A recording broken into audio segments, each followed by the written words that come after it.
Job scheduling and automated operations. This lesson is about a trap in one sentence. Automation removes the manual effort, but it does not remove the need for control. The scene. A critical overnight job, the one that posts the day's transactions, failed at 3 a.m. No alert fired. The first anyone knew was the following afternoon, when users noticed yesterday's figures were missing. By then a second night's run had layered on top of the gap, and untangling it took days. The job was fully automated. That was supposed to make it more reliable. Job scheduling automates repetitive processing, overnight batch runs, reports, data transfers, and that is a real gain. It removes the slips of doing things by hand. But it moves the risk somewhere else. When a person runs a job and it fails, they see it fail. When an automated job fails at 3 a.m., no one is watching, unless the system is built to watch. So the central risk of automation is not that jobs fail. It is that they fail silently, and processing is corrupted or skipped with nobody aware, until the damage surfaces downstream. Which means the controls are all about making the automation visible. What are they?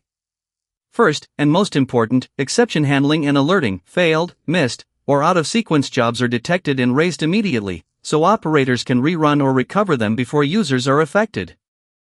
Second, sequence and dependency control. Jobs run in the correct order, and a job that depends on another does not start until its predecessor has succeeded.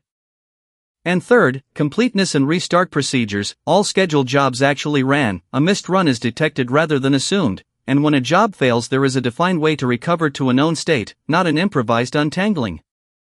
Around all of it, the console is watched and activity is logged, so failures and interventions are recorded. Exception handling is the most important of these controls, and its absence is exactly what turned the 3 a.m. failure into a multi-day mess. The failure happened, and nothing raised a hand. Then there is access. The production schedule is powerful. Whoever can change it can alter what runs, in what order, and whether critical jobs run at all. So the ability to modify the schedule is restricted to authorized personnel, and schedule changes are controlled and logged. And the answer is neither open access nor a total freeze. Any operator editing the schedule when convenient is a control failure, but schedules legitimately need to change, so freezing them is not the control either. The control is authorized, logged change, treating a schedule change as a change in its own right. Which brings us to the trap.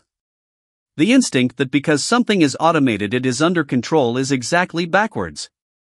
Automation without monitoring is more dangerous than a manual process, not less, because the failure happens with no one watching for it. So carry this away. The key control over automated operations is exception handling and monitoring, so failures are seen and recovered before they cascade. And access to change what the schedule does is restricted to authorized people and logged.